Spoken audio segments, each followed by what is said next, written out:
ทักทายสบายดีพ่อแม่พี่น้องฟังลาวและก็สวัสดีพ่อแม่พี่น้องฟังไทยกันเบิดสุขูสุคนเนาะพี่น้องเนาะก็คือบ่าวบัวก็ได้เติมน้ำมันเพื่อสิไปรับทางน้องเบยเพิ่นเนาะมื้อนี้ก็ได้เพิ่นพี่น้องเอ้ยไปรับอยู่ทางแบงเพิ่นแหละพี่น้องเอ้ยเพิ่นว่าอยู่เฮือนลุงโจยเนาะเพิ่นมาอยู่เฮือนลุงโจยเอ้าทักทายสบายดีเด้อเนาะทางไอ้บ่าวละน้อยเพิ่นพี่น้องเนาะเฮาไปนํกันพี่น้องมื้อนี้ก็ได้พี่น้องได้กะฝากทุกคนติดตามไปกันนะพี่น้องเนาะแม่นการเดินทางของเขาโอ้ยยาวใกล้พี่น้องเลย ไกลเติบอยู่ประมาณได้ประมาณ10หลักเนาะน่าจะเกิดเกินเนาะคิดว่าไกลเติบอยู่พี่น้องไปมื้อนี้ก็บรรยากาศก็ดีเนาะไปพี่น้องเอ้ยเดินทางกันเลยเนาะโอเคพี่น้องตอนนี้ก็ใกล้สิมาฮอดแล้วเนาะพี่น้องอีกยังโดนพี่น้องเพื่อ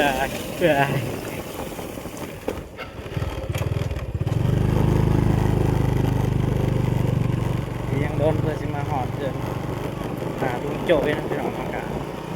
างกายแห้งเนาะตอนนี้เฮาก็ข้ามมาที่บ้านสะแลพี่น้องบ้านสะแลเนาะ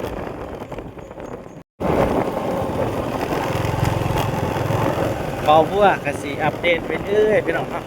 คลิปนี้เป็น EP 1พี่น้องเป็น EP 1เนาะในการไปรับน้องเบยเนาะอยู่ทางแบกนาซ้ายอะไรพี่น้องแต่ว่าน้องเพิ่นว่าน้องเพิ่นก็ได้ย่างไปหาทั้งเพื่อนลุงโจ้ยพี่น้องกันว่าเนาะก็เลยโทรหาบ่าวบัวพี่น้องเนาะก็ได้มาแต่ทางแบกเนาะมาหาอยู่เพื่อนลุงโจ้ยมาพักเพื่อนลุงโจ้ยพี่น้องเลยจากเนาะลุงโจ้ย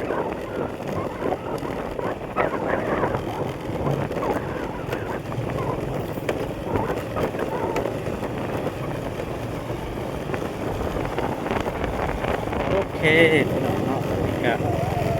เอากะยังบ่ฮอดครึ่งทางเนาะพี่น้องยังบ่ครึ่งจะเสือพี่น้องยังใกล้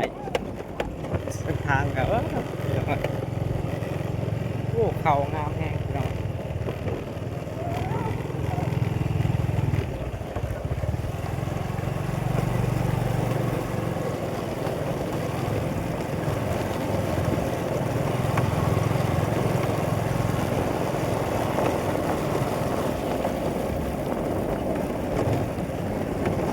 ส้นทางก็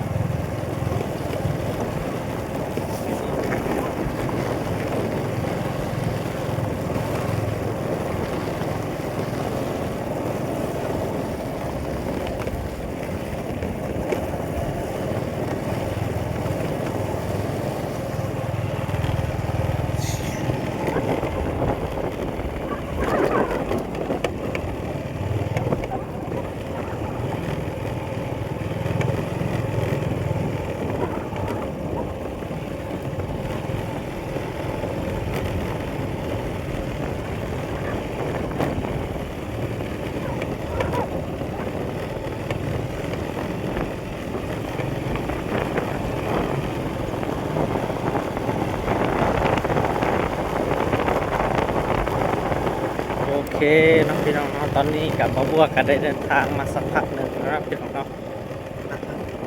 ตอนนี้บ่าวบัวก็กำลังสิเข้ามาฮอดหมู่บ้านดงมดพ่อแม่พี่น้องเอ้ยมาดงมดเนาะก็ได้เดินทางมาเพื่อนั่งไก่เติบเพื่อสิมาฮอดเอิ้นลุงโจ้ยหรือว่าทางแบงนะพี่น้องไก่เติบอยู่พี่น้องเอ้ย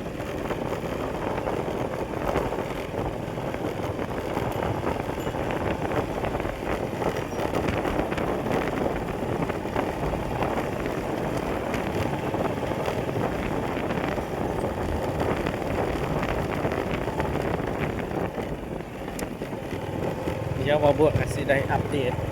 เรื่อยๆนะพี่น้องเนาะอัปเดตให้พ่อแม่พี่น้องได้รับชมเรื่อยๆเนาะครับพี่น้องเอ้ย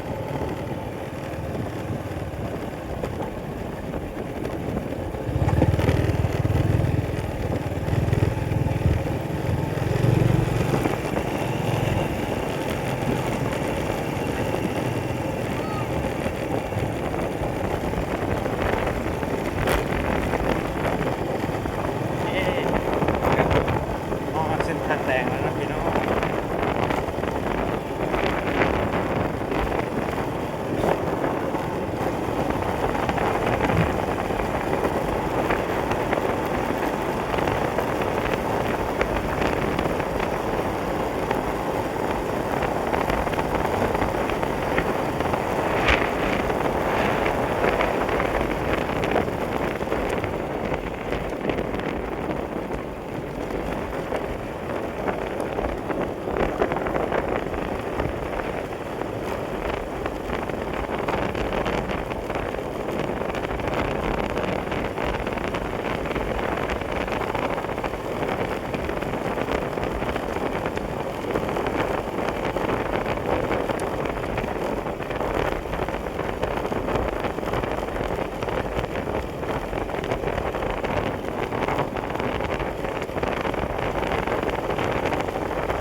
พี่น้องเลือกครับ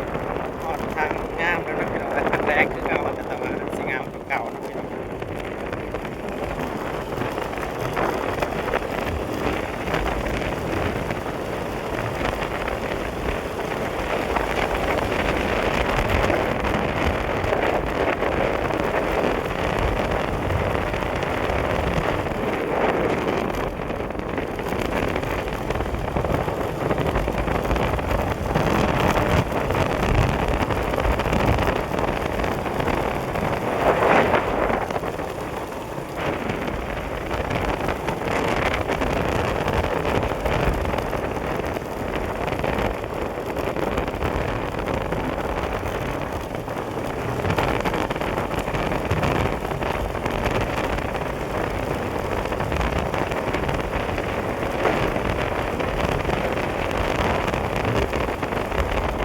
โอเคนะพี่น้องตอนนี้เรากำลังมาฮอด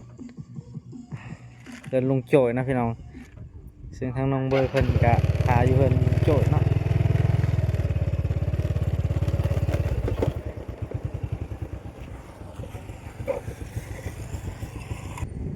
โอเคพี่น้องเนาะตอนนี้ก็มาฮอดเฮือนลุงโจยเรียบร้อยเนาะเป็นจังไดไก่เติบอยู่ปะ โอ้ไก่แห้ง ไก่แห้งเนาะพี่น้องเอ้ยกี่ฟุ้นอีกเนาะว้าเต็มนาพี่น้องเอ้ย โอ้ยางข้าแป้งเลยมากหอมโอ้ยางข้าแป้งเลย โตพี่น้องเอ้ย สุดยอด โอเคเนาะพี่น้องเนาะตอนนี้ก็ เกิดสิหอดน้ำบ่บัวเนาะ แม่เพื่อสิฮอดเฮือนลุงโจยเพิ่นพี่น้องเอ้ย ที่ว่าแป้งนี่แบบบ่อยากซื้อได้พี่น้องสีฝุ่นสีฟอย แม่นโอ้ก็ว่าแคบเอาสิเข้าได้อยู่บ่นี่ โบราณหน่อยใหญ่หรือว่าประตูหน่อยวะน่าจะประตูหน่อยเนาะ เอาเลยว้าโตพี่น้องน้องเบยเพิ่น สบายดีเด้อน้องเบ้ย อ่าสบายดีเด้อทางนั้น บ่ได้พบหน้าพอตากันดุนโอ้พี่น้อง ว้าโตพี่น้องรอคือเนาะ คือว่าเพิ่นนั่นจังไดวะเป็นกระโตขึ้นเรือได้เนาะอันนี้เนาะสังเกต รอขึ้นเลยพี่น้อยเนาะเพิ่นมาอยู่ปักเซขาวขึ้นได้พี่น้อย โอ้ยพรขุใส่เอาข้าวขึ้น เป็นอะไรเมื่อยามเพื่อนบ่ แมน เมื่อยามเพื่อนแล้วก็สิกลับมาคือเก่าบ่เลยจังได๋ เก่า โอ้ดู มาเนี่ยอันประมาณว่าจักมือมา กาสิพักผ่อนประมาณ2 มื้อเพิ่นแล้วบ่ไหวพอดีนอนเพลียแห้งอะไรเพลียแห้ง โอ้ประมาณ2มื้อเนาะ แมน2 มื้อกลับมา ป้ายฝุ่นเต็มนะ ก็สิได้ลงเซต่อเนาะ โอ้2มื้อแล้วเพิ่นก็สิได้กลับมาปักเซคือเก่าหั่นแหละเนาะเพิ่นว่าสิมาเยี่ยมเฮือนคือเก่าพี่น้องเอ้ยลุง ว่ามานั่งทาน โอ้แต่เช้าๆนอน2-3ตื่น โอ้ โอ้โหมาแต่เช้าๆ2-3ตื่นแล้วนอนฮะ แมน แล้วข้าวเช้ากินแล้ว กินแล้ว กินอยู่นี่บ่หรือกินอยู่ไส กินอยู่ทางแบง กินอยู่ทางแบงพุ่นแล้วเฮ็ดจะได้มาตั้งแต่ทางแบงเฮ็ดได้ ขี่ มาร ถไถมา ขี่รถไทย โอ้เพิ่นขี่รถไถมาเนาะ พอขี่รถไทยนำชาว โอ้ บ้านเพิ่น เด้อ เนาะ พี่น้องเนาะ บ่ได้พ พ อ อ กั ปิ น ดรถไปนะพี่น้อง ไปเอาจะหน่อยค่ำคือกัน อ่าก ะสิได้เดินทางต่อเนาะ แม่นพี่น้องไป การเดินทางเขาก็ค่อนข้างที่จะใกล้เนาะ แต่ว่ายากหายาก แม่นไก่เติบอยู่ได้พี่น้อง อันนี้ก็เป็นเหือนของลุงโจ้ยพี่น้องเนาะครับบริ ไว้เดี๋ยวชวนลุงโจ้ยแม่จ้างนะ โอ้เดี๋ยวเฮือนลงโจยงามเนาะ เกิดเราอยู่ขบกิน สียังปัญหาเนี่ยพี่น้อง จนหกมันเลย เฮากะครั้งแรกนะสิได้เขาไปหาเฮือนเพิ่นพี่น้องเอ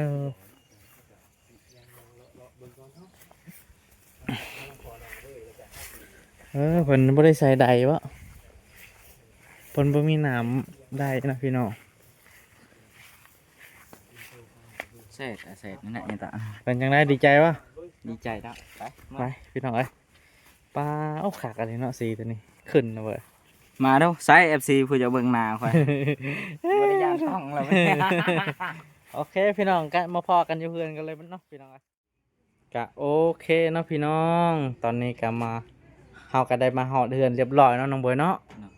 เป็นอะไรมาเยี่ยมยามเฮือนบ่ แม่น อ๋อ บ่คือเก่าบ่แม่นเฮือนค่อยบ่น ตอนจะไปหันแล้วเนาะตัวนี้เนาะ แม่น แล้วเนาะพี่น้องเป็นอะไรคิดว่าสิมาอยู่พี่จักมื้อคิด ป ว่า ระมาณ2 มื้อ โอ้ประมาณ2 มื้อพี่น้องเพิ่นว่าประมาณ2 มื้อแต่ว่าข้าวหันเฮาเอามื้อ แล้วแต่ตอน ข้าวหันแต่ว่าจังหวะเฮาสิไปให้เจ้า ให้หน่อยไหม แบ่งเอาแบ่งกินเนาะ แบ่งหน่อยเดียวอะ เพราะว่าทางน้องเบยเพิ่นก็อยู่บ่โดนเพิ่นว่าพี่น้องมาเยี่ยมเฮือนซื่อๆแล้วเพิ่นก็สิกลับมาเนาะ ตัดผมให้หน่อย ตัดผม มัน บ่ หนักลายเลย ไปตัดกันจังน้อยก่อนยังถ่ายคลิปอยู่พี่น้องเอ้ย มาถ่ายอยู่เพื่อนอีกถ่ายตอนตัดผม เอาพี่น้องเอ้ยตอนนี้บ่บัวก็สิได้ปิดคลิปไว้เพียงส่ำนี้ก่อนพี่น้องเนาะก็สิประมาณนั้นเนาะหลายๆคนก็ถามมาว่าอ้าวทำไมน้องเบยเพิ่นมาอยู่บ่กลับมาเลยบ่ เฮ้ยอะ แต่ว่าทางน้องเบยเพิ่นแค่มาเยี่ยมยามซื่อๆเนาะน้องเบย เดี๋ยว เอ้าพี่น้องเนาะสำหรับคลิปนี้บ่บัวก็สิได้ปิดคลิปไว้เพียงส่ำนี้ก่อนพี่น้องก่อนอื่นก็อย่าลืมฝากกดไลค์กดติดตามให้บ่บัวหน่อยเด้อพี่น้องเอ้ยเพื่อเป็นกำลังใจให้บ่บัวเฮ็ดคลิปต่อๆไปพี่น้องเนาะเอาสำหรับคลิปนี้บ่บัวก็สิขอกล่าวว่าสบายดีพี่น้องเอ้ยไป